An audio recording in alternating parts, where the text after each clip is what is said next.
c'est bienvenue dans notre émission Construire son couple et sa famille. C'est une très grande joie pour nous, moi Jean-Paul, ma femme, c'est de partager 1 heure d'émission avec vous sur le couple et la famille. Nous savons très nombreux et nous croyons que ce soir encore nous serons tous bénis et fortifiés dans notre marche de vie conjugale et de famille. Avant toute chose, nous allons baisser nos têtes et remettre ce temps entre les mains du Seigneur. Père bienveillant, Dieu de grâce et de faveur, toi qui nous donnes le souffle de vie, et toi qui nous tiens par ta main dans ta grâce infinie, merci de nous donner encore l'occasion d'écouter de ta part. Nous voulons juste disposer nos cœurs et nos pensées afin que tu nous montres la voie. Nous croyons que les meilleurs ingrédients et les meilleures instructions pour réussir notre vie de couple et de famille se trouvent chez toi, auprès de toi, dans ta parole. Alors nous prions que le Saint-Esprit nous les serve afin que nous puissions, Seigneur, aller de gloire en gloire dans notre vie de couple et dans notre vie de famille. Merci parce que tu es présent et tu nous écoutes toujours. Et surtout, tu fais au-delà de ce que nous pensons et demandons quand nous prions au nom de Jésus. Amen. Amen. Alors, ce soir, nous allons encore aborder un nouveau thème. Et avant, nous avons un petit dédicace pour vous, à vous tous, auditeurs et auditrices, pour commencer cette émission. Soyez bénis et écoutez ceci.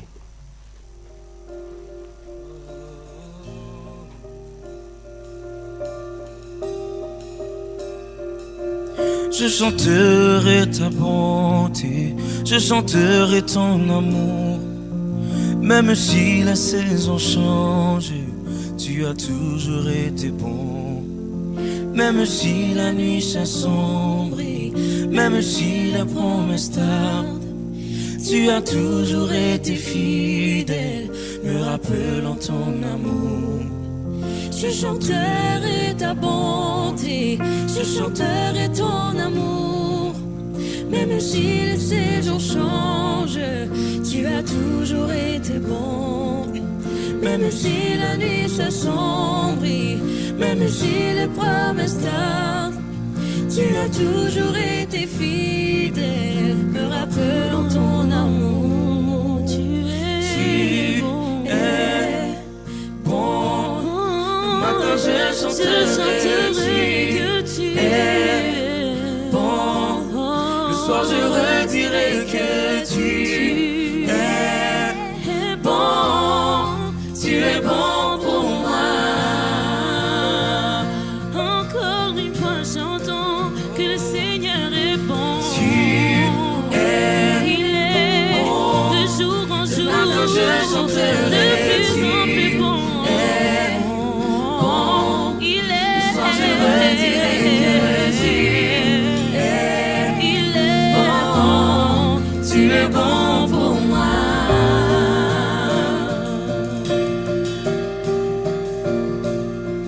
Tu as toujours été patient, tu as toujours été bon.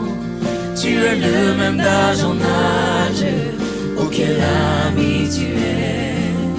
Que mon âme te bénisse encore, m'appuyant sur ta vérité. Oh non, tu ne peux être ébranlé, j'ai vu ce que tu peux faire. Tu es bon.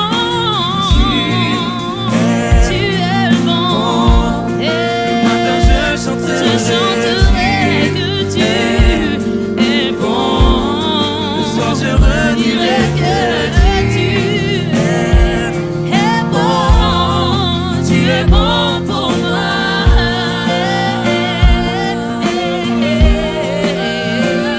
Tu es bon.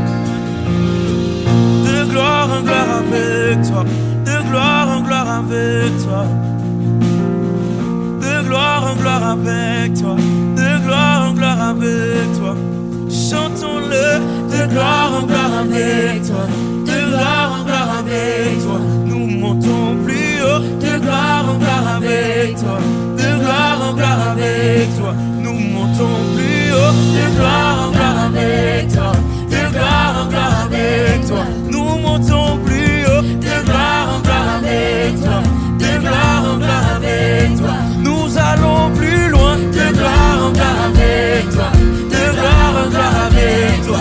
Nous allons plus loin, de gloire en gloire avec toi.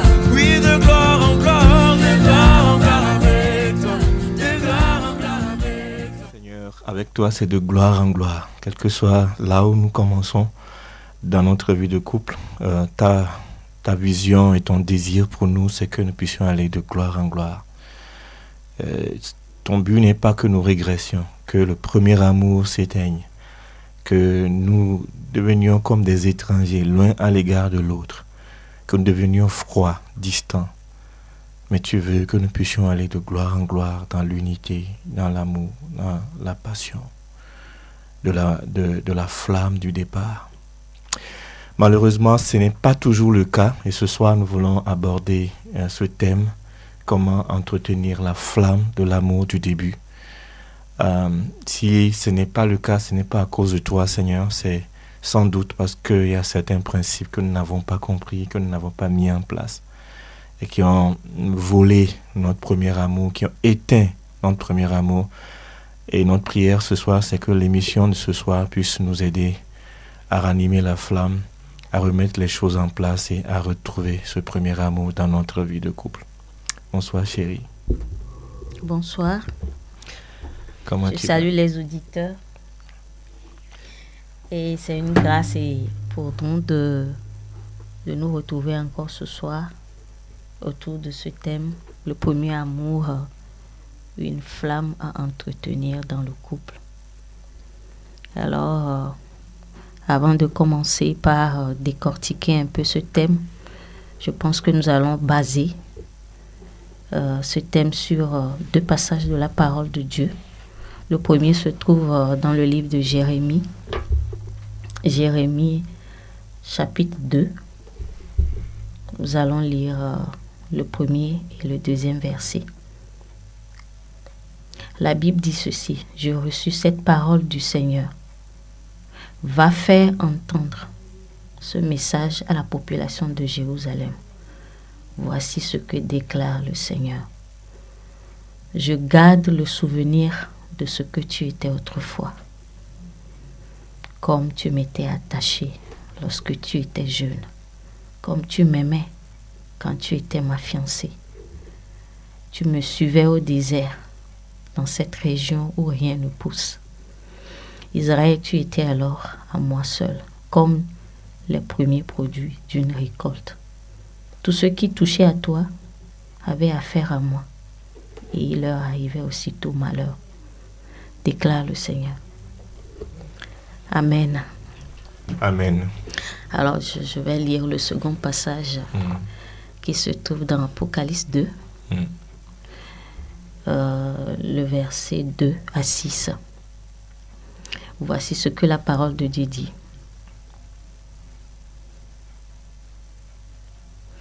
Voici ce que déclare celui qui tient les 7 étoiles dans sa main droite et qui marche au milieu des 7 lampes d'or.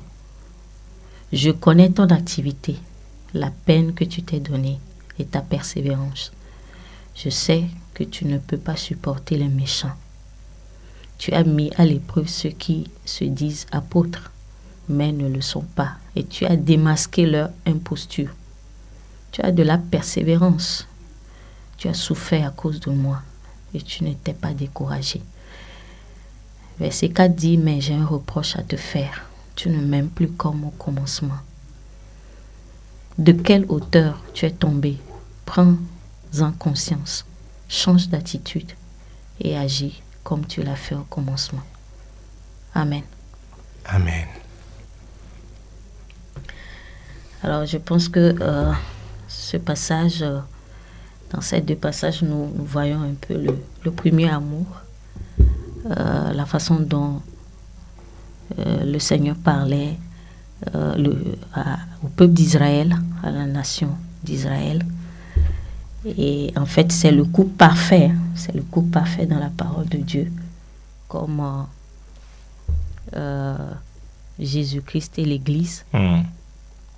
Et ce soir, je pense que nous allons essayer d'apprendre un certain nombre de choses pour pouvoir ranimer cette flamme dans notre vie de couple. Et dans ce passage que nous venons de lire, je pense que c'est important de faire un examen personnel par rapport à nous-mêmes, en tant que couple et par rapport à notre vie de couple, pour savoir réellement dans quel état se trouve notre foyer, notre couple ou notre famille. C'est vrai que une relation de couple peut exister longtemps, sans harmonie, sans joie, sans paix. Et une relation de couple peut exister aussi, comme on l'a dit souvent, pour juste sauver la face. Mais au fond, aucun des deux membres ne se sent vraiment épanoui dans la relation. Et la question que je veux nous poser à nous tous ce soir, est-ce que notre relation de couple ou bien votre relation de couple conserve toujours sa qualité et sa nature de départ? Est-ce que notre relation de couple, votre relation de couple conserve toujours sa stabilité? Est-ce que la passion des premiers moments demeure toujours? Est-ce que l'attachement à l'autre est-il toujours présent dans votre couple? Est-ce que la complicité règne toujours? Est-ce que la joie de vivre ensemble est encore palpable dans votre vie de couple? Alors, comme nous tous, nous le savons, je pense que la volonté de Dieu pour chaque couple, c'est de vivre une relation heureuse qui apporte le bonheur et l'épanouissement mutuel. Donc, ce soir, je pense que ensemble, nous allons essayer de faire une introspection et essayer de voir où est-ce que nous sommes tombés et continuer la marche de gloire en gloire. Oui, c'est vraiment... en tant que médecin, ce que nous faisons quand nous avons un malade devant nous, c'est que nous prenons le temps de faire ce que nous appelons l'anamnèse, de l'écouter, de voir l'histoire et de l'examiner et de poser un diagnostic. Et c'est après le diagnostic que nous savons quel est le traitement qu'il faut pour guérir cette maladie. Alors ce soir, la première chose à laquelle nous voulons vous demander, c'est vraiment de prendre le temps et de réfléchir sur votre vie de couple, votre vie de romance, votre vie d'amitié, votre vie d'amour, et de voir quel est son état en rapport avec le début, en rapport avec le début. Quel est son état? Est-ce que elle est plus chaude? Elle est plus rayonnante? Elle est plus paisible? Est-ce qu'il y a cette nudité dans la communication? Quelle est la situation au niveau de votre intimité sexuelle, de votre complicité, de la paix, de l'entente, de tout ce qu'on peut expérimenter, l'attirance, l'admiration l'un pour l'autre? Est-ce que ça a grandi ou ça s'est refroidi? Quel est votre regard sur l'autre? La plupart du temps, c'est le regard que nous avons sur l'autre traduit notre état intérieur. Au fil des années, quel est ce regard que tu as sur ton mari? Quel est ce regard que tu as sur ton épouse? Comment tu le vois? Et qu'est-ce qui se déclenche en toi quand tu le vois? Un sentiment de bien-être, un sentiment de joie, un sentiment d'admiration. ou plutôt un sentiment négatif de déception, de lassitude, ou ce désir de s'en débarrasser. Je ne sais pas, ou cette impression que toute sa beauté a disparu, que tout cet éclat qui t'attirait a disparu, et que rien de lui ou d'elle ne fait plus bouger ton cœur. Qu'est-ce que tu ressens ce soir? Juste un petit moment de silence en ton cœur pour voir là où tu es. Et c'est seulement alors là que on peut appliquer le traitement. Où est-ce que nous en sommes? Oh, les coups de la vie, les déceptions, les pressions à gauche et à droite, sur tous les plans, financiers, familiales, nous-mêmes, caractériels, faiblesses, etc., peuvent petit à petit ternir cette relation. Et comme le peuple d'Israël et Dieu, les trahisons, le manque de fidélité dans la parole donnée, le manque de ne pas être là quand il faut être là. Et toutes ces choses-là peuvent ternir, assombrir. Mais Dieu nous appelle aujourd'hui à faire le diagnostic et pourquoi pas appliquer des traitements, parce que nous avons un Dieu de restauration et de guérison. Alors, je pense que c'est important de faire ce check-up, hein, parce que si votre vie de couple ne marche pas, n'avance pas, parce que nous sommes appelés à aller de gloire en gloire. C'est à cette vie-là que Jésus-Christ nous a appelés. Non seulement ça ne concerne pas notre vie spirituelle, mais ça concerne aussi notre vie dans tous les aspects. Et Dieu est aussi concerné par la qualité de notre vie de couple. C'est vraiment important parce que souvent, dans la réalité, nous voyons beaucoup de couples qui arrivent à une conclusion que la vie de couple, c'est comme ça. Ça commence bien et après, ça se termine toujours sans goût, sans vie, sans grand attachement. Alors, je pense que ce n'est pas vrai. Voilà, c'est pas ça la vérité. Et aussi, je pense qu'il arrive aussi que beaucoup de couples vivent aussi dans le déni. Dans le déni, ils refusent de voir la réalité en face. Et beaucoup se créent quand même une fausse image, hein, qui est souvent renforcée par le diable. On dit, oui, ça va, c'est bon, on n'a pas de problème particulier, on avance. Alors que la conclusion, on vit quand même une vie fausse, une vie de couple qui est loin de ce que Dieu a prévu pour nous. Alors donc, c'est important de s'arrêter. C'est important de se dire que c'est pas vrai. C'est parce que la Bible nous dit la vie de couple ne commence pas bien et après devient une vie qui comment dirais-je, qui devient fade. Voilà, une vie fade, une vie sans vie. Hein? Il y a pas une vie sans vivre. Voilà, une vie qui ne porte pas de fruits, une vie qui n'apporte pas de joie, voilà, d'épanouissement. Voilà, c'est ça. Donc c'est très important de s'arrêter et pour dire qu'est-ce qui n'a pas marché. Et dans le passage d'Apocalypse, il y a quelque chose qui est vraiment important que nous devons garder en mémoire. C'est Dieu parlait, il disait mais j'ai un reproche à te faire, tu ne m'aimes plus comme avant. De quelle hauteur tu es tombé? Prends-en conscience. Alors, bon, dans certaines versions, je pense que on dit de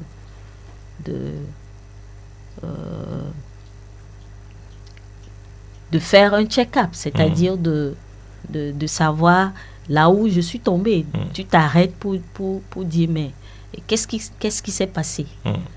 Et on a bien commencé, mais c'est comme s'il y a quelque chose qui s'est passé au milieu de la relation. Il faut aller chercher et essayer de régler ce qui ne va pas, essayer d'enlever ce grain de sable qui est rentré, hein, dans le fonctionnement et continuer la marche. Et un des moyens pour pouvoir faire un bon check-up, c'est d'allumer une lumière dans notre être intérieur. Et la Bible nous donne l'exemple de cette dame qui a perdu une pièce. Et dans Luc 15, 8 à 9. Et cette dame a perdu la pièce et il a allumé une lumière. La première étape, c'est de savoir j'ai perdu quelque chose. On a perdu quelque chose. Pas faire la politique d'autruche. Oui, bon, on essaie de gérer la face devant tout le monde. Mais nous pouvons savoir on a perdu quelque chose de notre premier amour, cette passion qui nous animait quand on s'est rencontrés. C'est d'allumer la lumière. La lumière, c'est la parole de Dieu. C'est la parole de Dieu, c'est le regard de Dieu. C'est de s'exposer, de voir, de laisser la parole de Dieu nous montrer là où nous en sommes. Qu'est-ce qui est perdu, ce qui est perdu et comment retrouver. La parole de Dieu a deux fonctions. Cette lumière nous permet de chercher, de fouiller, de trouver ce qui ne va pas. Mais en même temps, cette lumière nous éclaire et nous montre que nous pourrons aussi nous montre aussi les voies par lesquelles nous pourrons effectivement retrouver l'amour perdu. Donc, allumer la lumière. Qu'est-ce que la parole de Dieu dit sur le couple? Qu'est-ce que la parole de Dieu dit sur la vie du couple? Où est-ce que nous en sommes par rapport à cela? Et qu'est-ce que la parole de Dieu dit sur mon attitude envers mon époux, envers mon épouse? Ou est-ce que la parole de Dieu me corrige, me dit, mais voilà, tu as cessé de faire ceci, tu as cessé de bien parler, tu as cessé de bien communiquer, il y a de la rancœur dans ton cœur, il y a de l'amertume dans ton cœur, il y a quelque chose dans ton cœur qui a à l'égard de ton conjoint qui a fait que tu as cessé d'en prendre soin, tu as cessé de lui dire des mots d'amour et tes mots sont devenus des mots violents. Parfois c'est très difficile pour nous de faire le diagnostic de ce qui s'est passé, de ce qui a fait arrêter le premier amour à notre niveau. Et très souvent, notre regard se porte sur l'autre qui n'a pas fait ceci, qui a fait ceci mal, qui a fait ceci mal. C'est pour ça que l'amour est éteint. Mais l'appel pour toi, mon frère, pour toi, ma soeur, pour nous tous, ce soir, c'est de tourner le regard vers nous, de laisser la parole de Dieu rentrer en nous. David a dit, sonde-moi, regarde-moi si je suis une mauvaise voie et conduis-moi sur le chemin qui est le tien. Et si on peut faire ça en toute humilité, et de voir qu'est-ce que j'ai arrêté de faire, quand est-ce que j'ai arrêté, qu'est-ce qui s'est passé, qu'est-ce qui est resté dans mon cœur.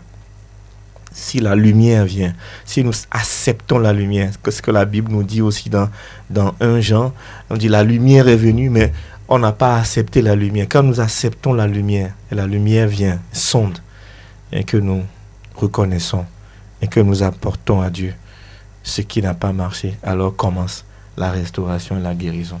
Amen. Alors je voudrais emphaser sur ce point de David, ce psaume 139, versets 23 à 24. David dit, ô Dieu, regarde jusqu'au fond de mon cœur et sache tout de moi. Mets-moi à l'épreuve, reconnais mes préoccupations profondes. Vois bien que je n'ai pas adoré de faux dieux et conduis-moi sur le chemin qui a toujours été le tien. Alors ici, je pense que c'est une démarche qu'on doit apprendre par rapport à nous-mêmes. Chaque personne dans le couple doit essayer de s'ouvrir au regard de Dieu. Souvent, on n'a pas confiance. On a vu David ici, il n'a pas confiance en son propre regard. Il a dit à Dieu. Souvent, mon mari vient de le dire, on regarde l'autre. On dit, c'est lui qui a cessé de faire ci, c'est lui qui a cessé de faire ça. Mais je pense que si vraiment on s'ouvre à Dieu, Dieu va nous montrer ce qui n'a pas marché à notre niveau aussi. Alors, nous devons aussi s'ouvrir pour que Dieu, la lumière de Dieu regarde les moindres détails,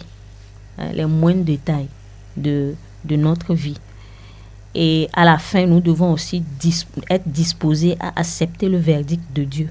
On a vu David qui a dit, regarde, si je suis sur un mauvais chemin, et conduis-moi sur le chemin qui a été toujours le tien. Donc, il est disposé, mais il va plus loin aussi. Et il dit, je suis prêt à accepter. Si tu me montres que je n'ai pas bien fait ici, si tu me montres que c'est ici que j'ai fauté, je veux changer ça. Je veux m'aligner sur ta parole, je veux m'aligner sur ta volonté. Je pense que c'est cet examen-là qui peut nous aider en tant que couple, en tant que chaque membre du couple, à aller de l'avant dans notre relation de couple. Voilà. C'est de tout ce que nous voyons dans le ministère avec les couples et de tout ce que nous observons aussi dans notre propre marche de couple, il y a toujours deux types de personnes au sein de la vie conjugale. Il y a des gens qui acceptent cette lumière, acceptent cette confrontation, je dirais, entre leur attitude, leur comportement et la parole de Dieu, et décident de se laisser conduire par la parole de Dieu, changer d'attitude. Et il y a des gens qui refusent cette lumière, qui rejettent cette lumière. Et ceux qui rejettent cette lumière disent quelque chose, ils disent un mensonge, ils répètent un mensonge. Les gens ne changent pas, les choses ne changeront jamais. Et ils s'habillent de cette vérité, ce mensonge diabolique. Mais est-ce que les gens vont changer? Les gens ne changent pas, ça ne changera pas. Mais ceux qui acceptent la lumière et qui se laissent conduire par cette lumière-là, expérimentent le changement, la croissance, expérimentent ce gloire en gloire qu'on a dit. Vous voyez, ce projet de Dieu, les deux deviendront une seule chair. Cette nouvelle flamme, ce vin nouveau, ils expérimentent. La clé se trouve là, c'est de pouvoir intérieurement accepter cette lumière. J'ai passé longtemps dans ma vie de couple à indexer, à regarder mon épouse comme le problème de notre bonheur, jusqu'au jour où j'ai changé de paradigme et je me suis commencé par me regarder moi-même. Et là, quelque chose d'extraordinaire s'est passé. Quelque chose d'extraordinaire s'est passé. J'ai commencé par décider de changer et décider de faire mon mieux. Et je vois de jour en jour mon épouse décider de faire son mieux et de changer au mieux. Et voilà ce qui se passe dans les couples lorsque les cœurs sont humbles, les cœurs sont flexibles et le cœur accepte de marcher sur la conduite de la lumière, la parole de Dieu. Quand les gens changent, la dynamique du couple change. Quand les gens refusent de changer, la dynamique du couple s'arrête. Le premier amour peut être retrouvé dans une dimension encore plus glorieuse si nous acceptons de faire le pas. Amen. Amen. Alors, donc, je pense que c'est important de se laisser à la lumière. Nous invitons chaque couple. Nous sommes pratiquement à la fin de l'année et c'est bon de s'arrêter. C'est bon de s'arrêter pour faire ce check-up parce que c'est important. C'est important. C'est pas parce que vous n'avez pas de problème particulier que c'est pas important de faire ce check-up, mais aussi si la relation marche aussi, la relation va très bien, il faut aussi faire un check-up. Parce que c'est des fois quand on fait le check-up, on peut découvrir, selon les médecins, certaines pathologies cachées. Ouais. Voilà. Asymptomatique. Le check-up permet aussi de prévenir des choses, de petites trucs qui ont commencé mais qui ne se font pas voir. Voilà. Vous savez, quand le premier amour se teint dans le couple, ce n'est jamais quelque chose de brutal. C'est quelque chose qui a commencé depuis. c'est un petit truc qu'on a laissé s'installer dans nos vies, dans nos cœurs. Et c'est toujours bien même si aujourd'hui vous sentez qu'il n'y a pas grand-chose, de faire le check-up parce que vous allez découvrir ces petits trucs-là qui sont cachés, ces petits trucs-là qui sont cachés et qui vont demain tout refroidir. Donc, c'est vraiment important de le faire et de faire le ménage. Comme dit, vous voyez, quand dans nos vies, nous accumulons les déchets. Vous voyez, quand la lumière vient, elle va montrer, nous accumulons les déchets dans les coins. Imaginez, vous accumulez des déchets dans les coins de votre chambre. Arrivé un moment, votre chambre va devenir une poubelle. Les choses vont commencer par sentir. Il faut balayer. Oui. Il faut enlever les choses qui ne sont pas bien. Il faut les enlever. Nous sommes en progression. Personne n'est parfait. Un couple heureux n'est pas égal à un couple constitué de gens parfaits.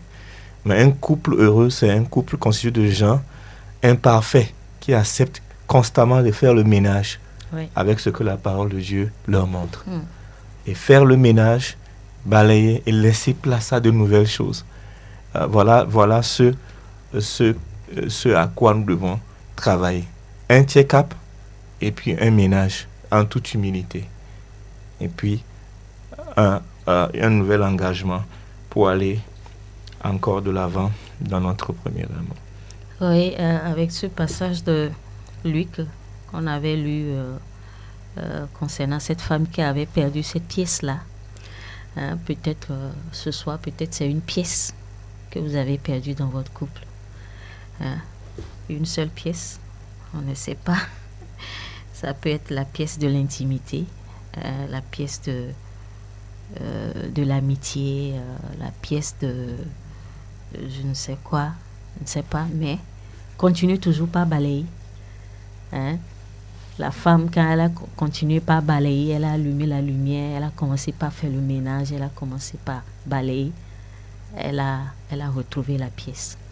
Alors, vous allez retrouver la pièce et ça va changer tout dans votre relation. Une dimension aussi, peut-être avant que nous passions à la pause, c'est cette dimension je vois cette dimension de pas de foi en pensant au changement de vin lors du noce de Cana où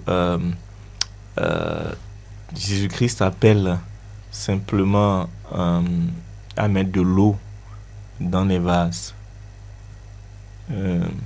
Je pense que c'est quelque chose aussi qui est très important pour animer la romance. Le vin était fini. Le vin du départ était fini dans ce mariage. Mais Jésus a fait un vin nouveau. Mais comment? Il a demandé juste de mettre de l'eau dans les vases. D'abord, de vider les vases. Les vases ont été vidés, comme on a dit, de faire le ménage. Ensuite, de mettre de l'eau dans les vases. Et l'eau est le symbole de la parole de Dieu. De croire en la parole de Dieu. De faire des pas de foi. Ils ont mis de l'eau. Et quand ils ont puisé, l'eau est changée en vin. Le pas de foi, c'est d'arriver à évacuer toutes ces choses négatives. On a parlé du regard. Toutes ces choses dans le regard. De sortir de cette chambre noire sur le mur duquel il est écrit tout ce que tu vois sur ton conjoint maintenant. Et de revoir cet être magnifique, merveilleux, cette créature de Dieu. Et de voir ses qualités, et de voir tout ce que Dieu a mis en lui. Et d'espérer que le meilleur est devant. Et d'espérer que le Dieu puissant est capable de changer un cœur, changer une vie. Et de ramener la joie. Et de ramener l'amour. Il est capable. Le pas aussi, c'est de croire. Je fais un travail en moi. J'investis en moi. Je saisis la parole de Dieu. Je me laisse conduire par la parole. Mais aussi, je projette ce regard d'espérance et de foi sur mon conjoint. Je vous assure, frères et sœurs, les gens changent. Votre conjoint peut changer.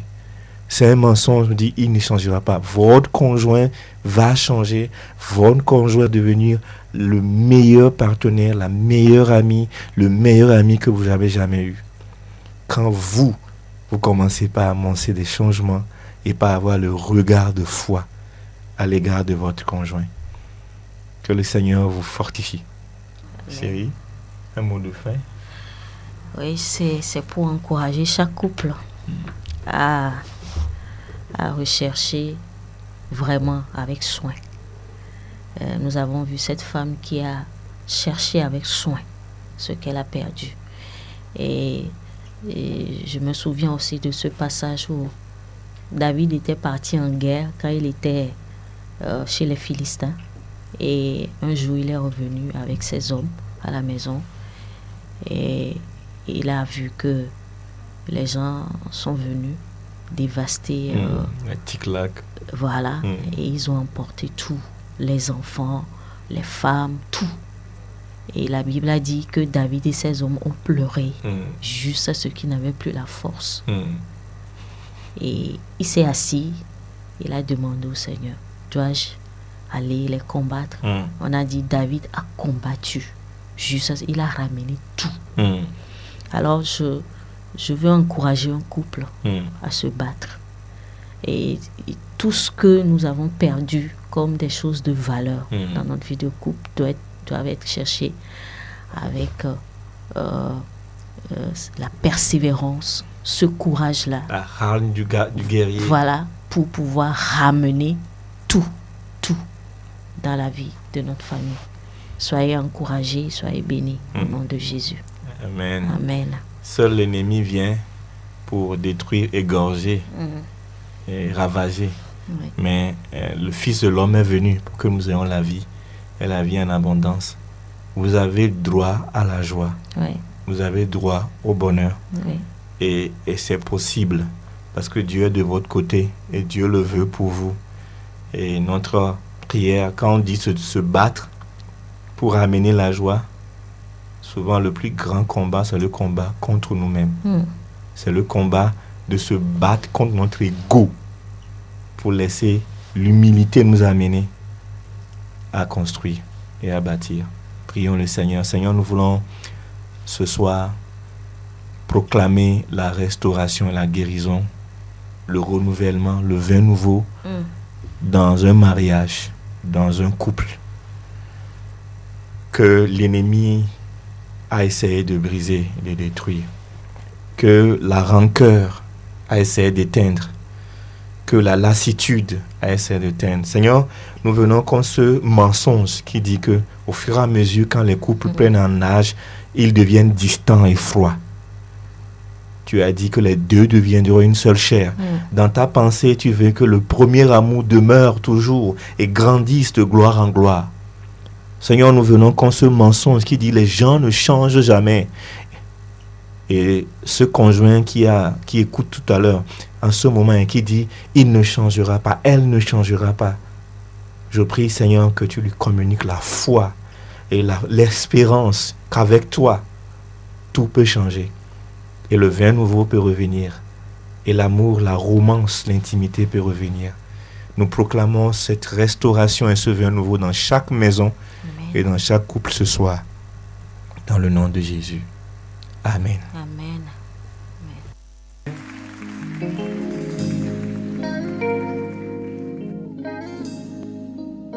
Nous croyons que cette émission a été pour vous une grande bénédiction.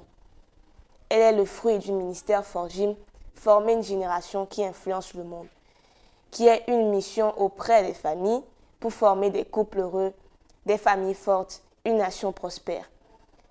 Vous pouvez devenir un des 550 porteurs de pierres pour l'achat du terrain du siège de Forgim en vous engageant à donner entre 5 000 et 1 million de francs selon votre convenance.